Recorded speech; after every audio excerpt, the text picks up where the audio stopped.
All right, guys, thank you so much for giving me some time. I will try to be very respectful. I'm not going to go over. I know you guys have to do this all day long, so I get it.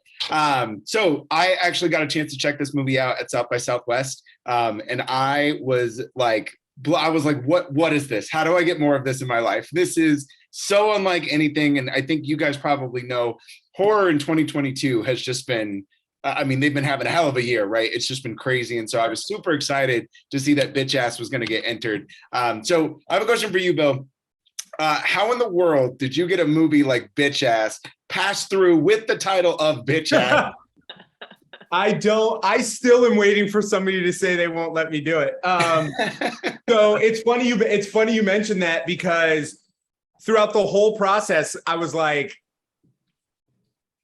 I'm like, I'm not going to change it until it's absolutely mandatory that we change it. And so from the script to like getting crew involved to getting equipment, all that stuff, we had to like prove to people that we weren't a joke movie because everybody thought it was just like this. Imagine putting out a breakdown that's like, come act in a movie called Bitch Ass. And like the casting director was like, hey, some agents won't send their clients out for this. And I was like, oh, wow. I didn't realize how polarizing it was. And then I even had a distributor before we got with Quiver, a distributor reached out, was like, we are very interested, but you have to change the name. And I was like, no, I'm good until I absolutely have to. I have to. And then what I saw, and I think what we experienced at South by, and what we've been experiencing other places, is people just have to see they just have to know what this movie's about. And so for the little bit that we lost, I feel like we're going to gain so much more. That's awesome. And for you guys, what was it like getting a script come by your desk that says, hey, do you guys want to be in a movie called Bitch Ass? What was that like for you guys? I mean, for me, when I read the script, first of all, I met Bill. You know, Bill is actually a stand-up comedian. Most people don't know that. Very talented gentleman, man. So when I first met him, I was like, wow, this guy has a vision, and I would love to work with Bill.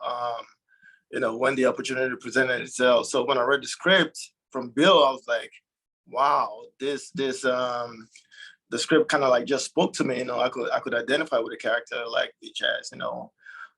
It's a universal story. Every single person can identify with a character like Bitch Ass. So I was like, yeah, I read it like all night. I didn't even put it down. I was like, wow, this is such a fascinating character, man. You feel for him, you empathize with him. His struggles. Bitch Ass is a product of his environment, So I just felt like I would love to portray a character like that. And it was a no-brainer for me, really. And the cherry on top is like to actually be like the first Black mass serial killer in this genre. We were doing something unprecedented. I was like, sign me up. Yeah. And for you as well? For me? Yes. Yeah, first of all, I'm a potty mouth.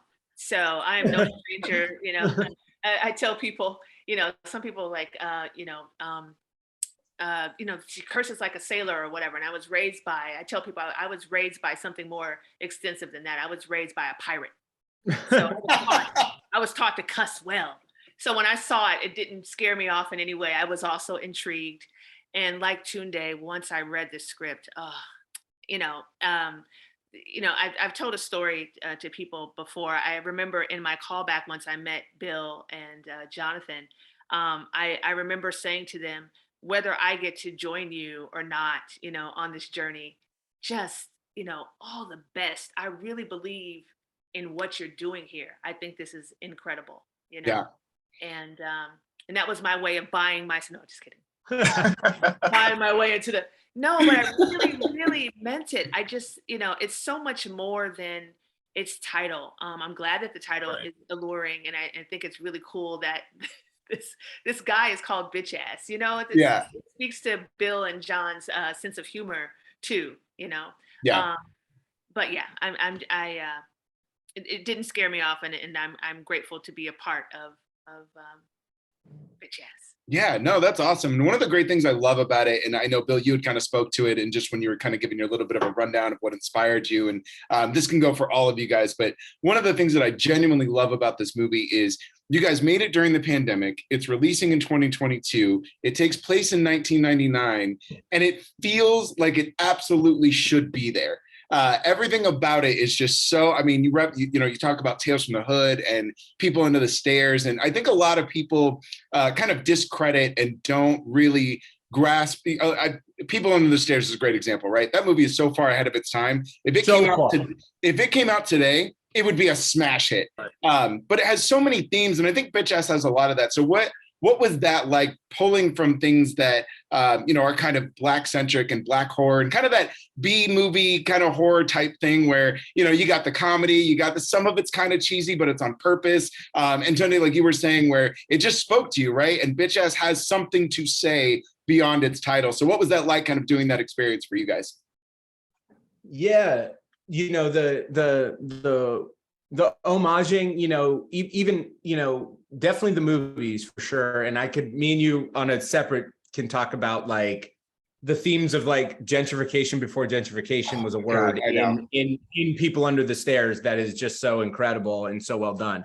But as far as the 90s homaging, it wasn't just the horror movies as well, right? Like there was other elements. Like I always say, like, the reason why the gang is black and yellow is because of the Golden Lords in Meteor Man, because the razor blade to the face is Tupac and Above the Rim. Her jumpsuit, Marcia's jumpsuit is Set It Off. That's exactly what Jada Pinkett wore, like trying to just make sure not just the horror was taken care of, but like there were other like 90s tweaks and elements in there. I think the themes that you have to hit when you're doing Black horror is that like it has to be a little campy, it has to be a little over the top, it has to be a little it has to be fun, because that's just what we do. I really, really love those movies because they never shied away from it and they made it a part of it.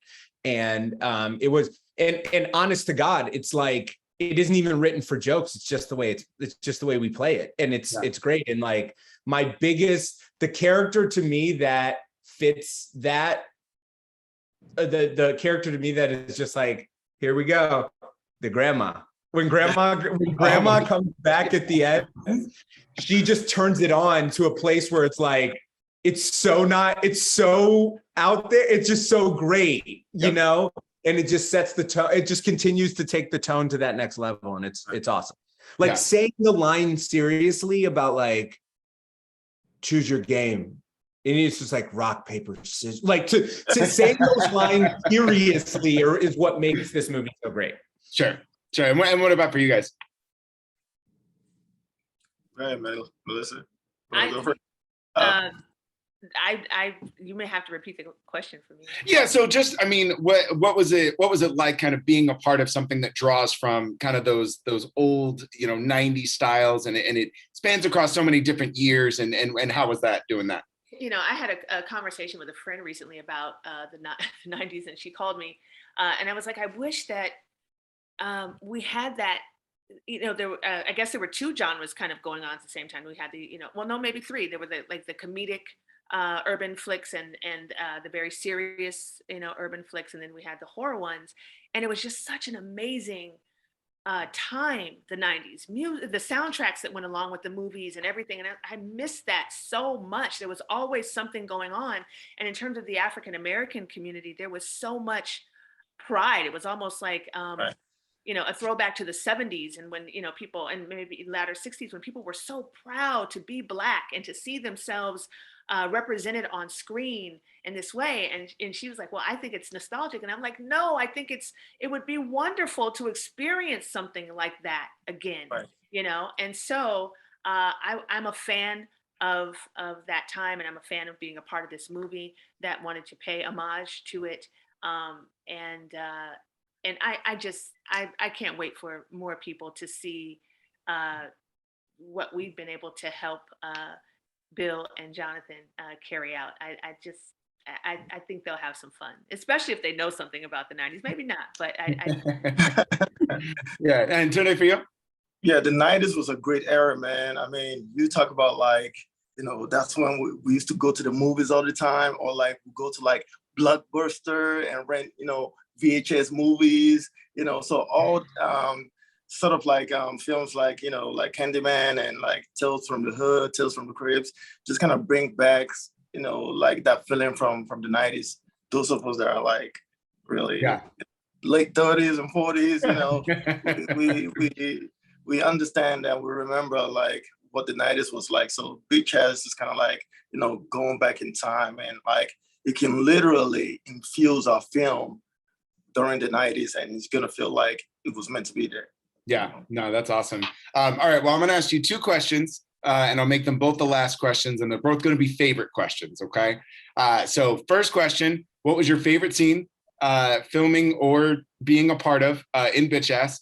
And two, this is actually kind of unrelated to Bitch Ass, but I always like to ask people, what's been your favorite movie you've seen this year? I'm gonna let Melissa go first, ladies first. Okay. So far, favorite movie this year, just because it was most recent, The Woman King. Oh God.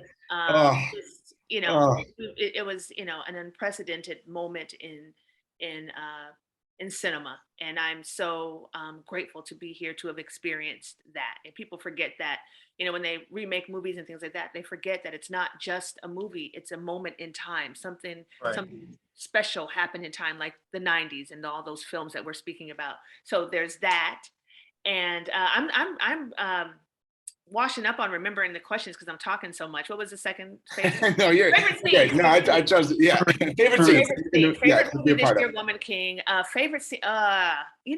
This is so corny, but I don't have a scene that wasn't a favorite. Like I loved doing this movie so much that. But maybe I came to really love the actor that plays my son. There's something about this guy in his eyes, and just felt so connected to him. So that final scene seems to be pretty impactful, and people really enjoy it. So maybe that.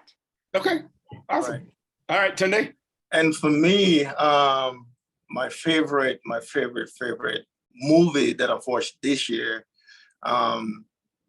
I'm gonna go with The Woman King as well. It's very impactful. It's a great pick. I was dumbfounded by how good that was. It's a good movie. Actually, I have two movies. I love The Woman King because of the historical stuff attached to it, and also the Batman. Robert Pattinson, the Batman that I watched this year. Actually, one of my because I had to create a voice for Bitch Ass, and one of the references that I used from the voice from Bitch Ass was like one of the Batman movies with Christian Bale. I used one of those voices to recreate like the voice from Bitch Ass, but like kind of like similar to the Batman. I mean, his Bitch Ass is coming for vengeance, and I am vengeance as well. It's justice being served, and like I just love the idea of like rooting for the little guy. I love that. And my favorite scene would be finding out, that Melissa, that she was part of this whole thing. I thought you were my friend. That was a good one. That was a good one, Tunde. You're right. I loved you. Crazy. It was so heartbreaking to watch too. I didn't really want to hit her, but like I was in a moment. I was like, really? You too? All right, lastly for Bill. Oh yeah. So my favorite scene in the movie, I mean, as somebody who's seen it 300 times and had to edit it and do this, it's crazy. But to me, it just because it was getting a chance to work with him, the opening with Tony Todd, just the way that movie opens, it sets the tone for the movie. So I don't just think it's my favorite scene. I also think it's one of the most important. Because it really kicks off like what this is and allows you to like laugh and settle you in a little bit. Like if you were like, how seriously does this movie take itself, and how all of that stuff, all that's assuaged right out the jump. Yeah. I think 2022 has been my favorite year of movies in the last 5 years. So this is a really tough question. And I've gone on like soapboxes and have made this like proclamation. So I have a top 5 list easily, but I have not picked a favorite of that list, but I'm gonna say this one just because it probably has the least shine. RRR. Oh, Yes. all right. You're a man after my own heart. Yes. RRR is like in my top 5 movies this year, and it is. I've seen it 3 times. It's fucking spectacular. I saw it in theaters with the intermission. Fucking love that movie. No, it's absolutely incredible. My girlfriend is Indian, so I'm a huge fan of all of it. And that movie is, oh my God, go see RRR, and also go see Bitch Ass. Bitch Ass is absolutely phenomenal. Guys, thank you so much for taking the time. This was an honor to speak to you. I wish we had more time, but this has absolutely been fantastic. I will be telling everybody to go check out Bitch Ass. I'm going to write a very favorable review for sure because I enjoyed the hell out of it. So thank you so much, guys.